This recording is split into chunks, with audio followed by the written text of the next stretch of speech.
Okay, here we go with nutrition. Priorities are in this order. Protein. Most women are barely getting their 60 grams on a regular basis, okay, but 60 grams is too low. We need 30, 30, 30. And if you're heavier than 130 pounds, I really recommend a 50, 50, 50. Now, what this means is 30 grams at breakfast, 30 grams at lunch, and 30 grams at dinner of protein with whatever you're eating or ahead of whatever you're eating. That or 50, 50, 50. My focus is on the 50, 50, 50. I'm 160 pounds, so having 150 grams per day is ideal for my body weight. So you need to be getting for the ideal body weight that you want. Okay, now that body weight needs to include your muscle mass. So if you are 200 pounds and you want to be 175, you really need to be having the 150. Now that's hard to work up to if you've barely been getting a 30, 30, 30. So I recommend starting with breakfast and lunch for sure, and then slowly working your way into getting the more protein per day. But that really should be your absolute, it should be your utmost priority right now over everything. Okay. Even over trying to get exercises in, because if you don't have life's building blocks floating in you all the time, you're probably not going to get where you want to go. One of the things that I learned from my menopause course that was amazing to me that I never considered was menopausal, specifically postmenopausal women, they need to have amino acids floating around in their blood flow all day long for proper hormonal processing. Otherwise, women talk about hormones being wacky, has more to do with us not eating right, not getting enough protein, not getting protein that our body can assimilate or digest. Okay. So protein is your priority, number one, before anything else, before exercises, before whatever. But protein, protein, protein. Okay. Priority number two is total calories. Every woman has a calorie gap that she should be in. I've written 1,500 to 2,300 because that is where I see most women needing to be. If you are over 150 pounds, I can promise you, you should never go below 1,500. I don't care what kind of weight you want to lose. If you do not support the body you currently have, you cannot ask it to lose more. It will lose the wrong things. Okay. So 1,500 to 2,300. I will tell you this, for women starting out who think they're overeaters, but they're actually really not, they tend to need to be between 1,500 and 1,800 minimum. That might be hard for you to hear, but if you're choosing to follow me, chances are you want to be somewhat active. If you want to be somewhat active, we need you at 1,500 to 1,800 minimum. Okay, that's your gap. Focus number three, since we're talking about midlife hip pain, is vitamin C. I can't tell you how much vitamin C affects the healing of your tendons. Okay. Tendons need, a lot of people think they need to drink collagen just to heal tendons. That is not, you need total proteins. Okay. You can have your collagen, but you need your total proteins, and collagen is a protein out of about 10,000 proteins. Collagen is a protein. It's only focused, I believe, on about 3 of the amino acids. Now, you'll have people selling collagen products and they'll tout that all the amino acids are in there, but they're added in there. We want to make sure that you're getting your total proteins, lady, your total proteins, not just the amino acids. Those are excellent. You can add amino acids to your life, absolutely 100%, but we need total proteins. This is your macronutrient. So, but vitamin C, before you get ready to do isometric exercises, plus you just want vitamin C in your life. You cannot overdose on vitamin C. So you want vitamin C for sure to help heal your tendons, especially if you've been told you have tendonitis or tendinopathy. Root veggies, I can't tell you how important those are. They have healing effects on your tendons. They're full of biotin. They will help hair, skin, and nails too. And they are so good for you. Root veggies, however you want to make them, is up to you. Foods with phytoestrogens, since you are probably postmenopausal, you're not having any estrogen balance. So if we can eat things with phytoestrogens, it will help balance out and heal tendons. Okay, so super important. You can look up phytoestrogens, things like beans, chickpeas, lentils, things like that. Now, this pre and post activity is so important. Anytime, and it's a habit. Right now, it's a habit I want you to create, whether you think you need it or not. It's a habit. Anytime you go to work on your body, whether it be muscle to brain activation, so thinking, or whether it's isometric exercises or it's actual physical exercises, You want pre and post nutrition. So pre-nutrition could be a little bit of protein, okay? Post-nutrition needs to be a little bit of protein, a little bit of carbohydrate, a little bit of protein, and a little bit of total calories. In order to build a house, you have to have the material, okay? And while protein is what we need for repairing and building, to actually build more muscle tissue, which I haven't met a woman yet that doesn't need that, you're going to need carbohydrates. And we talk about low glycemic carbohydrates in the Get More Fit program. Low glycemic carbohydrates help prevent blood sugar spiking, and blood sugar spiking is what causes insulin resistance, which is what causes the belly and the extra body fat and cortisol problems. Okay, so pre and post activity, you want to have a little pre-nutrition and a little post-nutrition every time. You are teaching your body that if it heals, you will always feed it, and that is what it needs. Half of these injuries come from women trying to work on no calories. All right, frays the tendons, weakens the muscle, and then you have injury. Okay, that's called low energy availability, which we will talk about next.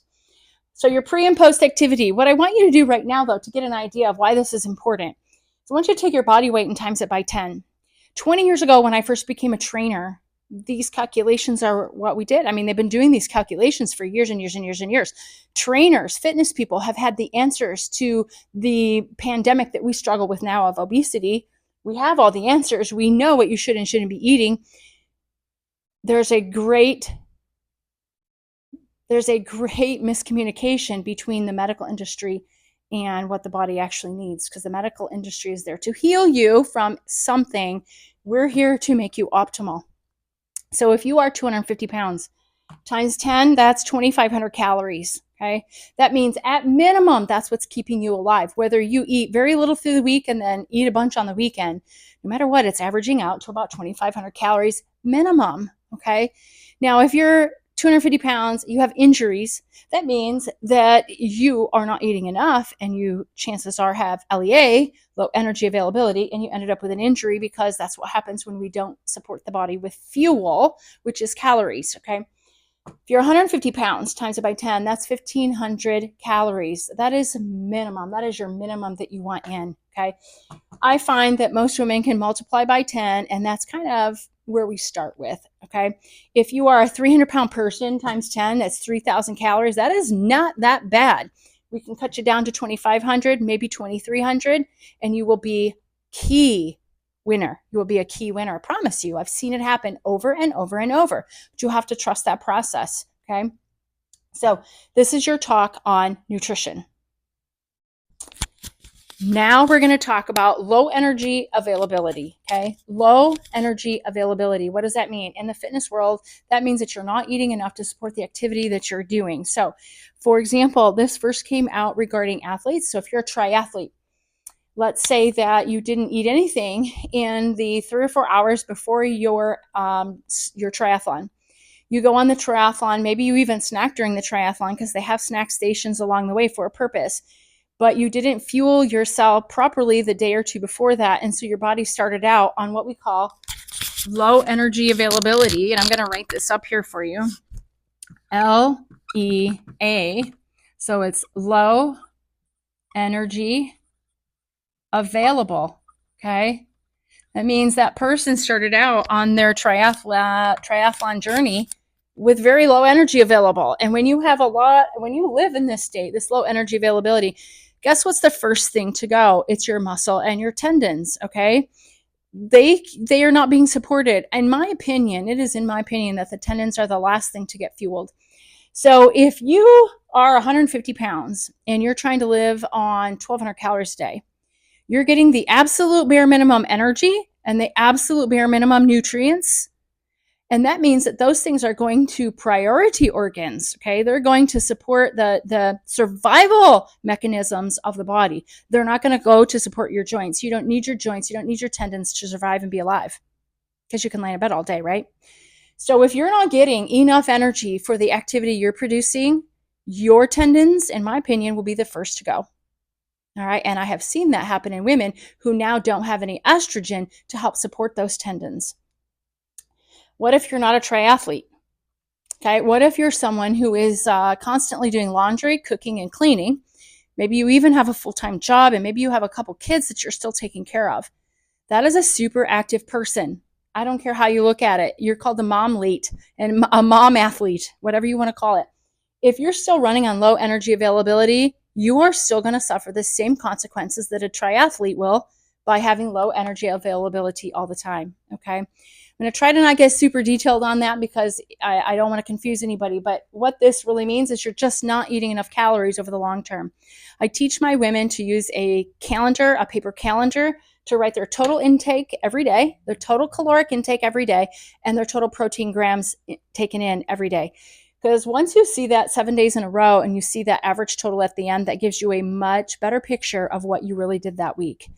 I've heard women say constantly over the last few years, oh, I've had plenty of calories. I've had 2,300. I mean, it's doing good. So we break out the numbers and I put it in a calendar and they look and I'm like, look, you averaged 1,800 calories because of the other days that were so low. So it's important that you know where your numbers should be. It's important that you're getting your total caloric intake every day. Okay. Because I want to share this little human body lecture with you. The human body, just any human body, we're all human here on this earth, okay? Any human body, to be alive, it's going to burn calories. You just can't not. The only time you don't burn calories is if you're dead. And that sounds horrible, but it's just the truth. Every human body burns anywhere from 300 to 600 calories while sleeping. Okay? Your body has to burn calories in order to stay alive. So with that said, your fuel for no activity, if you were just going to sit in your chair all day, every day, you're still going to burn 1,200 to 1,500 calories, depending on your size. Okay. That's a fact. You have to start wrapping your head around that. People don't want to believe that. People outside the fitness world don't want to believe that. You have to wrap your head around that. Okay. Even if you stayed home all day for a number of days, didn't do anything but sat in a chair, you're still going to burn 1,200 to 1,500 calories. If you are an active human being, meaning you get up, you go to work, you cook, you clean, you take care of kids, or you take care of another person, or maybe you're a walker, maybe you like to exercise, maybe you go to the gym, who knows, okay, but you're moving most of the day, okay? I don't even care if you sit at a chair as a receptionist all day long. You're thinking, your brain is working. That's where most of your calorie burn goes. Okay, so hear me out. If you are up and living life like an active citizen, you are burning between 1,200 and 3,000 calories per day. Okay, depending on how much muscle mass you have, depending on just how much movement you have, depending on whether you use your whole body or not. A lot of people walk very slouchy, which means that 30-40% of their muscle engagement that they should have is not engaging. You're going to burn less calories that way. All right. Anyway, they're burning this many calories per day. Your fuel is your nutrients. We don't eat just because it tastes good. We eat because we need the nutrients from that food. You have two kinds of nutrients. That's it. There's only two kinds, macro and micro. Macro means big. Macro means macronutrients, which are carb, fat, and protein. Those are your actual fuel, like a gas in a tank. Those three macros contain micronutrients. At least they should. Those micronutrients contain your vitamins, mineral, and water. Okay? They don't give us energy, but they are the spark plug to making energy happen in your body. Okay? You have to have micronutrients. You have to have vitamins and minerals to make the fuel and the energy happen in your body to move around. Okay? That is your spark plug. The body operates on units of these energies. Okay? And it refuels every day. It needs refueling what it spent. Okay? So it's so simple. It's so simple right here. And so many people, especially in the medical world and people who sell supplements, have made this so confusing. This is it. Take a snapshot, read it. This is it. This is how the human body works. This is the most simplified version you will ever see. Okay? Vitamin B, C, D, E, K, those are all your micronutrients. They should be in the foods you eat. Okay? Carb, fat, and protein are the only three things you will ever get a calorie from. Okay? Anything else that you eat that is not a carb, fat, or protein is man-made. It's man-made. It's not nature-made. You want to eat nature-made foods with energy. And that is my talk for you today.